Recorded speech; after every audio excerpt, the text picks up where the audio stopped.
Auto रिक्षावर कारवाई केली नेमकं कोणत्या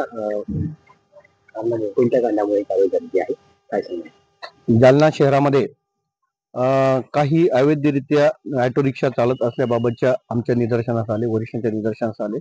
काही ऑटो रिक्षा परमिट नाही किंवा बाहेरच्या जिल्ह्यातून या ठिकाणी चालतात, अशा प्रकारच्या सुद्धा तक्रारी प्राप्त झाल्यानंतर आमच्या जिल्ह्याचे जिल्हा पोलीस अधीक्षक माननीय Ajay Kumar Bansal sir, upper police अधीक्षक माननीय श्री आयुष नोमानी सर व जालना उपविभागीय अधिकारी कुलकर्णी सर यांच्या आदेशानुसार, मार्गदर्शनानुसार, तसेच आरटीओची संपूर्ण टीम, त्यांचे वरिष्ठ अधिकारी, त्यांची टीम, अशा प्रकारे दोन्ही टीम आरटीओ आणि पोलीस या दोन्ही टीमच्या संयुक्त कारवाईमध्ये आज आपण जालना शहरामध्ये 46 असे ऑटो रिक्षा डिटेन केलेले आहेत, ज्या ऑटो रिक्षांनी मोटार वाहन कायद्याचं उल्लंघन केलेलं आहे.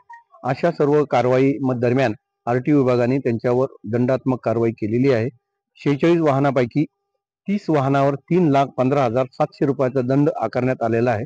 इतर जे 16 वाहन आहे ते एज बार झालेले आहे, त्यामुळे ते स्क्रॅपसाठी त्यांनी वेगळे ठेवलेले आहे. अशा प्रकारची कारवाई आज संयुक्तरित्या आपण केलेली आहे. सर, ते स्क्रॅप गाड्या तुम्ही आता जमा करणार आहात का काय? याबाबत आरटीओ विभाग निर्णय घेईल आणि त्यानुसार पुढची कारवाई होईल. अनेक अजूनही रिक्षा मोठ्या गाड्या बनवते स्क्रॅप मध्ये चालतात, त्यावरती कारवाई कधी होणार? निश्चित अशी ही कारवाई सातत्याने पुढे सुद्धा करण्यात येईल आणि ज्या अवैधरित्या जालना शहरामध्ये रिक्षा चालतात त्यांच्यावर कारवाई नियमानुसार करण्यात येईल. Thank you sir.